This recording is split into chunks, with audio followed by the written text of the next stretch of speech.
Allá por noviembre de 1997 se presentó ante el público la demo de Pokémon Oro y Plata en el Nintendo Space World, una feria de videojuegos que se celebraba cada año en Japón para dar a conocer los próximos lanzamientos de sus juegos y consolas.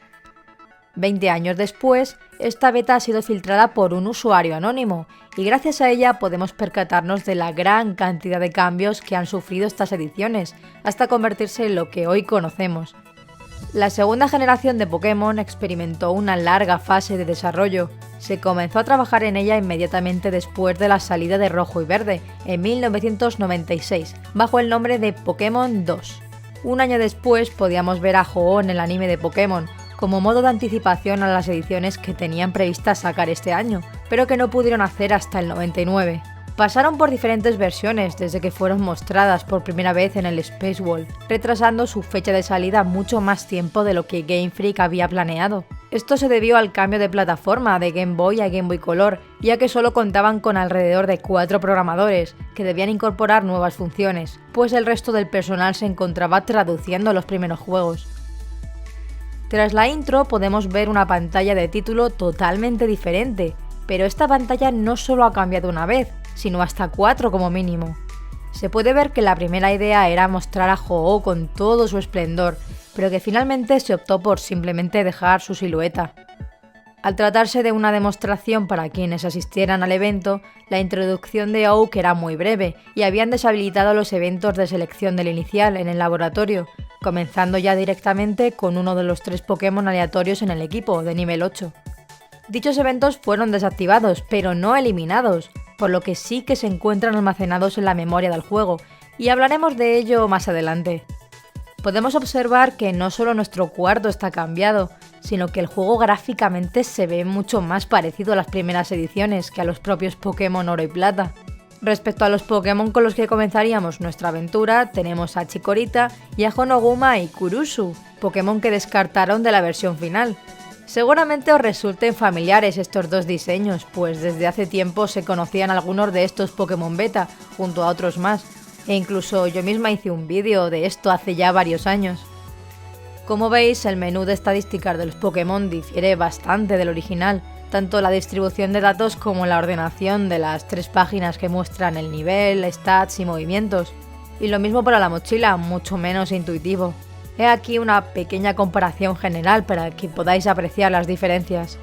El diseño de la Pokédex, como se ve, era bastante simple, debiendo entrar a cada Pokémon para visualizar su imagen.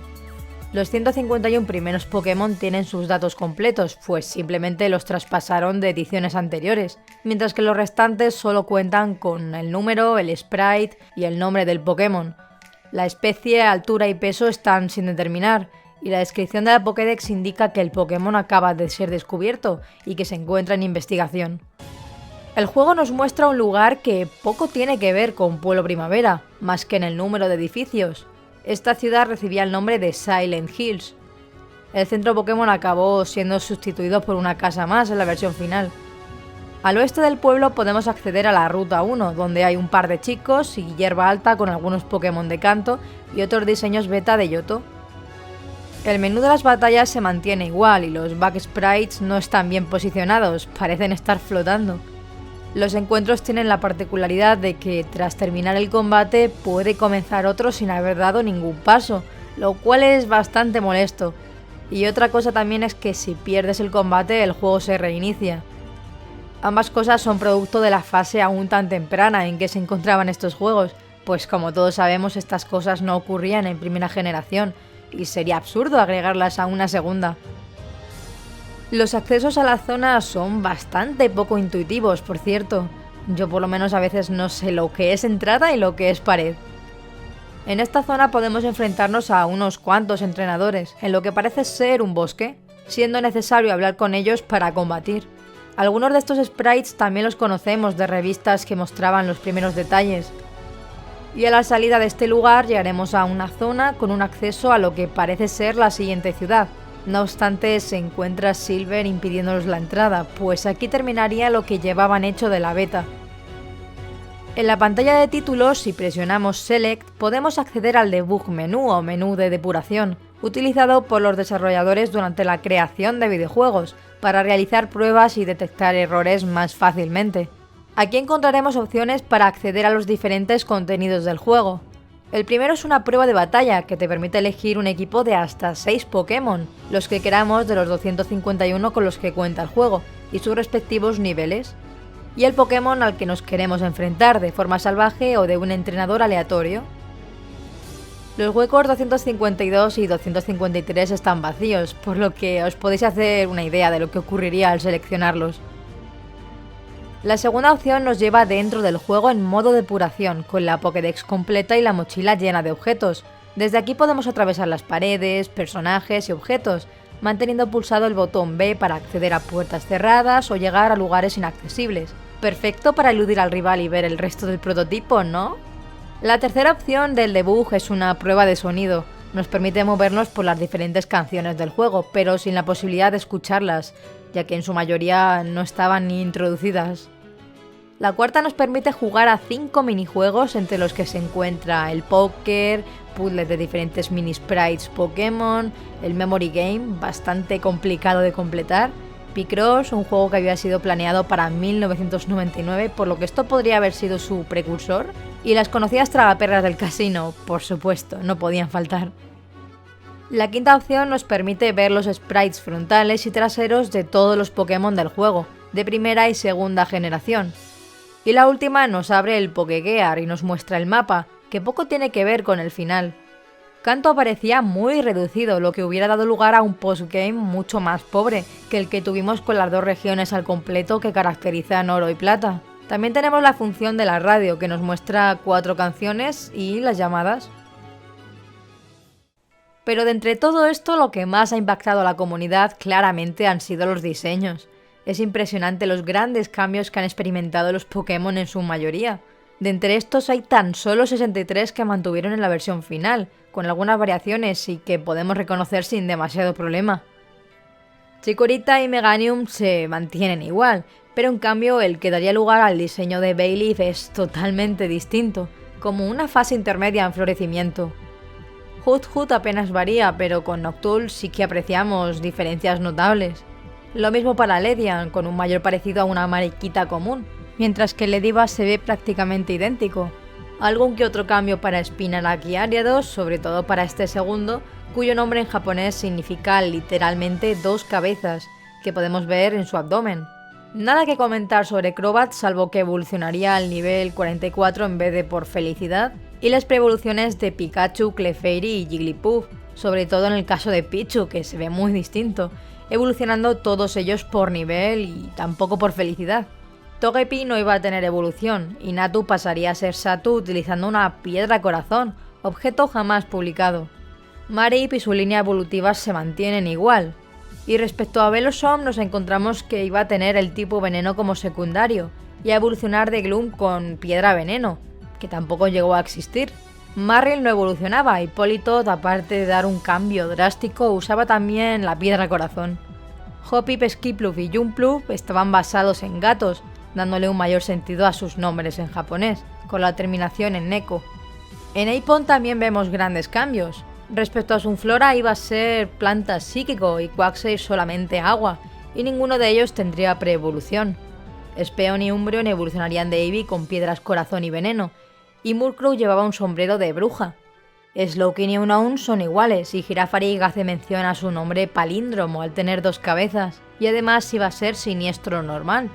En Excelis, Snubbull y Qwilfish no hay cambios, salvo por el método de evolución, el cambio en los tipos y la falta de una evolución para Snubbull. Y lo mismo para Scyther, con un mayor parecido a Scyther, tanto en diseño como en tipo, y evolucionando además por nivel.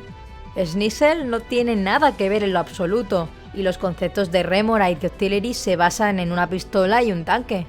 Delibird muestra un parecido mucho mayor con Papá Noel, y este de aquí probablemente sirvió para crear a Mantine. No hay cambios en Skarmory, Houndour y Houndoom, salvo en el tipo de estos últimos, y alguna que otra diferencia en Kindra. Respecto a Fenfi y Donphan no hay mucha distinción con los finales, pero en cambio Porygon 2 poco tiene que ver con el final. De hecho, está basado en la mascota de una cadena de donuts. Smeargle continúa tal y como lo conocemos, y el nombre que recibía Tyrogue significa literalmente gong, un instrumento muy característico de China. Y Hitmontop ha tenido junto a este otro diseño que pudimos ver en una revista. Aquí tendríamos a Smoochum con cambios en su diseño, tipo y método evolutivo, y a Elekid y Magby que, como todas las crías que hemos visto, evolucionarían por nivel. Miltank está igual y Blissey ciertamente recuerda más a Happiny. Por último tendríamos los que serían los legendarios del juego, Raikou, Entei y Suicune, y Ho-Oh como el más poderoso de esta generación, posiblemente algo así como Mewtwo en Pokémon Amarillo, pues no se diseñó a Lugia hasta 1999 para su aparición en la película de Pokémon 2, introduciendo el concepto de dúo legendario que se ha mantenido hasta la actualidad. Ahora pasaremos a hablar de los 33 diseños que fueron totalmente descartados, como los iniciales de Fuego, Honoguma y Kurusu, y sus respectivas líneas evolutivas. Kurusu probablemente pudo servir como inspiración para Poplio, Brionne y Primarina. Monja y Harada serían respectivamente la pre-evolución y evolución para Tangela, siendo esta última utilizada en cuarta generación como Tangrowth. Una evolución para Qwilfish, que guarda un gran parecido con Whiscash, y una pre-evolución para Goldeen. Una línea evolutiva de Pokémon de agua llamados Mambo, Ikari y Gurutetsu, recordando estos últimos en parte a Sharpedo, y a una mezcla entre Lantur y Huntail. Paras iba a tener pre-evolución también, y Ditto a evolucionar en Animon con revestimiento metálico, lo cual considero que habría estado bastante bien. Hinazu, que evolucionaría en Doduo, Twinzu a Girafarig y Konya a Meowth. Rinrin y Berurum podrían haber dado lugar a los diseños de Purloin y Liepard, o de Spur y Mewstick. Más pre-evoluciones para Ponyta, Grimer, Glowlit y Mr. Mime, siendo esta última utilizada más adelante como Mime Jr. El caparazón que se forma cuando Shellder muerde la cola de Slowpoke y lo hace evolucionar iba a ser un Pokémon independiente, aunque sin tener una relación aparente con ninguno de estos. Una evolución alterna de Weeping Bell al usar una piedra veneno, que parece más bien una forma diferente de Bellsprout. Y un Pokémon cuyo nombre proviene de Bomba y Foca, y con una combinación interesante de tipos, agua y fuego. Kotora y Raitora, Pokémon basados en tigres de tipo eléctrico que a mí me han gustado bastante. Evoluciones para Farfetch y Pinsir, y para Lickitung, que luego veríamos como Lickilicky en Perla y Diamante. Noroguara, basado en un muñeco de trapo que pudo servir como concepto para Bainate, y su evolución Kyonpan, al que evolucionaría curiosamente al nivel 1. Dos Pokémon tipo hielo basados en lobos, y por último una evolución tipo planta para Eevee, mediante la piedra hoja. Se ve que tenían en mente introducir a Leafeon mucho antes de donde finalmente lo veríamos. Seguramente estaréis echando de menos a Pokémon como Celebi, Lugia, Tyranitar y otros muchos más, y que en lo personal me alegro de ver finalmente en Pokémon Oro y Plata. Pero esto no es todo. En una entrevista, Satoshi Tajiri confirmó que para la primera generación se diseñaron más de 200 Pokémon, de entre los que eligieron los 151 que todos conocemos. Y en total, con los creados para la segunda se superaron los 350 Pokémon, lo que quiere decir que, aparte de todos estos que hemos visto, probablemente haya más de 100 que también desecharon. Después de terminar con los Pokémon, vamos a analizar con más detalle el modo debug dentro de la propia ROM, pues hay bastante de lo que hablar. Nos encontramos con un mapeado bastante avanzado, donde parece que tan solo faltan un par de rutas. Lo malo es que a partir de este acceso ningún NPC muestra texto, y en muy pocas rutas aparecen Pokémon. Pero es interesante ver cómo iban a ser las ciudades y pueblos, y los interiores de algunos edificios. Hay bastante donde explorar y lugares de lo más curiosos. La segunda ciudad que nos encontramos se llama Old City, que pudo ser la versión temprana de Ciudad Malva o una mezcla entre esta y Ciudad Iris. Particularmente me llamó la atención lo que pudo ser la Torre Bellsprout, llena de sacerdotes, sacerdotisas y diversas estatuas de Pokémon en las diferentes salas. Hay un pequeño museo también en esta ciudad y estaría el primer gimnasio. La tercera ciudad es similar a Ciudad Trigal y se llama West. Aquí tendríamos el centro comercial y el edificio de la radio, plagado de soldados del Team Rocket. Y al final del todo encontraríamos a Giovanni. También tendríamos en esta ciudad el segundo gimnasio. La cuarta recibe el nombre de High Tech y podría haber servido como inspiración para Ciudad Orquídea. Hay una casa en la que aparece un sprite similar al Profesor Oak, que en los archivos del juego se llama Falso Oak, como la carta del Trading Card. Una curiosidad es que la tele de nuestro cuarto nos habla de que Oak ha desaparecido, por lo que quizá nuestra misión fuera encontrarlo. También tenemos un gimnasio más y un edificio que parece ser un acuario. El quinto lugar se llama Fount y parece contener las ruinas Alpha, que posteriormente fueron trasladadas a su propia zona, separadas de la civilización. Por desgracia, no estaban todavía creadas.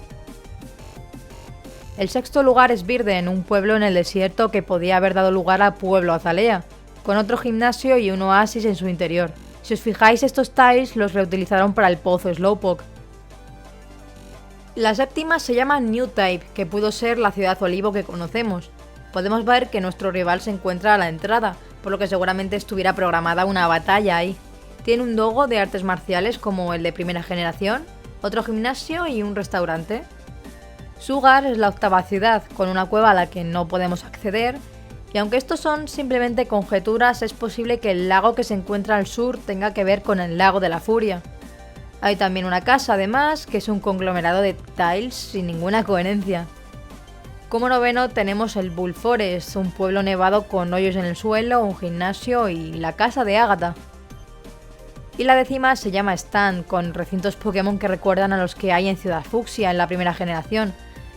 Hay además una guarida del Team Rocket, un gimnasio y una casa en la que se encuentra la enfermera Joy con una máquina del tiempo. El undécimo lugar que encontramos se corresponde con lo que sería Kanto, que parece estar reducido a un único lugar pero de gran tamaño. Es como una mezcla entre varias ciudades. Por ejemplo, la zona central guarda un enorme parecido con Ciudad Azulona, y además contiene edificios característicos como el casino, la casa de premios, el centro comercial y el lugar en el que te dan a Eevee. Sin embargo, hay otro edificio más que pertenece a Ciudad Azafrán, que es el Silp S.A. Por otro lado, la parte del este no está muy clara, pero uno de los edificios es un gimnasio y el sprite se parece mucho al de Blaine, por lo que podría ser Islas Canela. Y un poco más arriba tendríamos lo que quizás sea Pueblo Lavanda, ya que el edificio se ve muy parecido a la torre. La zona oeste claramente es Pueblo Paleta, y curiosamente en el laboratorio encontramos una chica que, siguiendo con la teoría de la desaparición de Oak, podría ser la nueva profesora encargada. Respecto al gimnasio que encontramos más arriba, no me esperaba que en el interior se encontrase Red. Quizá en lugar de enfrentarnos al mejor entrenador en el Monte Plateado, debiéramos derrotarlo en el último gimnasio. Hay dos lugares más donde encontramos cuevas que son Sud y North, por situarse lo más al sur y al norte de la región respectivamente. Y aquí terminaríamos con los pueblos y ciudades. Existe un segundo menú que podemos activar para continuar con nuestra exploración presionando B y Start, que tiene una serie de opciones agrupadas en 3 páginas. La primera de todas nos lleva a cada una de las ciudades y pueblos que hemos visto anteriormente. La segunda es bastante interesante porque no solo nos muestra los mini sprites de entrenadores y Pokémon, sino que nos deja agregarlos a nuestro equipo de forma que nos sigan. Esto puede sugerir que quizá iban a hacer que los Pokémon nos acompañasen, como Pikachu en amarillo, o que algún personaje nos echase una mano en una parte de la historia. La tercera nos permite elegir la forma de desplazarnos, andando, en bicicleta, en monopatín o en Lapras. El monopatín no está correctamente implementado, pues no se controla bien y además provoca que el juego se congele. Lo más curioso es que se conocía de la existencia de este debido a varias menciones en revistas que anunciaban un nuevo transporte con el que podíamos llegar a lugares inesperados. Y es por esto que además Gold en el manga tiene un monopatín. La cuarta es para ajustar la hora, mostrar las coordenadas en las que nos encontramos y hacer transiciones entre el día y la noche. Y la quinta sirve para acceder al PC desde cualquier lugar. Cada vez que iniciamos el juego tenemos 3 Pokémon aleatorios para escoger. En la página siguiente tenemos la tienda, aunque no nos permitirá comprar ni vender nada. Una opción que cuna instantáneamente a nuestro equipo, el Pokégear, los minijuegos que ya vimos y un mapeador. Y en la última página tenemos opciones para borrar eventos, ver todos los tiles del lugar en el que estamos, el mapa y algunas un tanto extrañas. Otros datos interesantes son, por ejemplo, que en las cuevas nuestro personaje iba a tener un área de iluminación a su alrededor, como después se ve en tercera generación. Otro dato es que Misty podía haber sido miembro del alto mando en lugar de líder de gimnasio. Los sprites de batalla de los entrenadores también tuvieron cambios, como se ve. y otros finalmente fueron desechados, así como algunos mini sprites. Por algún motivo, Hut tiene una animación única al enviarlo a combatir, como si apareciese poco a poco. Por supuesto, también hubo ataques que descartaron, entre ellos Cabeza Roca, un movimiento que golpeaba a los demás Pokémon y podía hacerlos retroceder. Este nombre fue utilizado como habilidad en la segunda generación, y el efecto del ataque se introdujo en cuarta bajo el nombre de Cabeza de Hierro. Y como no, de los objetos también hay unas cuantas cosas que mencionar. He escogido los que más me han llamado la atención por su efecto. Los nombres son una traducción aproximada que he hecho para que os hagáis una idea. Garra Confusión haría que quien lo llevase causara daño al enemigo antes de comenzar el combate. Puño Contador devolvería el golpe al enemigo, provocándole un cuarto del daño recibido. Poder Extraño haría que todas las efectividades se volvieran ineficaces, de modo que cualquier ataque recibido sería poco eficaz. Pluma Huida permite que el Pokémon que la aporte pueda ser cambiado en combate sin perder un turno. Amuleto Vida restaura los PS al Pokémon debilitado tras acabar el combate. Amor de Mamá curaría un PS al Pokémon que la tenga por cada paso dado. Enredadera Larga aumenta el ratio de captura de los Pokémon salvajes. Revestimiento Metálico aquí tiene otra utilidad, que es la de reducir el daño provocado por ataques físicos. Y Muro Invisible reduciría los de ataque especial. Tuvieron en mente la creación de algunos objetos que, llevándolos equipados, debilitaban el daño producido por movimientos de ciertos tipos. Algunos de estos os sonarán, ya que en su versión final hacían justamente lo contrario, potenciar los ataques de los Pokémon de esos tipos. Este concepto pudo verse después en la cuarta generación, con la incorporación de algunas vallas que hacían esto mismo, solo que en este caso eran de uso único, y estos objetos probablemente no se gastarían, lo que los hace demasiado fuertes y quizás los retiraron por ese motivo. Para terminar con el vídeo, mencionar que se han encontrado eventos programados en el juego, desactivados para su demostración durante el Space Wall, el evento inicial del Profesor Oak, donde saca un Slowking y nos permite elegir nuestro nombre y curiosamente también el de nuestro rival. El encuentro con Silver a la salida de nuestra casa y la posibilidad de escoger también el nombre de nuestra madre. La aparición de Blue al acercarnos a la hierba, acompañándonos posteriormente al laboratorio para que escojamos nuestro primer Pokémon junto a Silver. Y en el laboratorio estaría el Profesor Oak en vez de Elm, y un posterior combate para estrenar a nuestro Pokémon como de costumbre. Parece ser que esa faceta de ladrón que caracteriza a nuestro rival se pensó mucho después. Y bueno, esto es todo lo que actualmente se conoce sobre la demo de Pokémon Oro y Plata, en la que están trabajando un grupo de personas, investigando y traduciendo al inglés para todos nosotros. Cualquier cosa nueva que se sepa la diré por Twitter. Y nada más, espero que os haya gustado mucho este vídeo y nos vemos en el siguiente. ¡Adiós!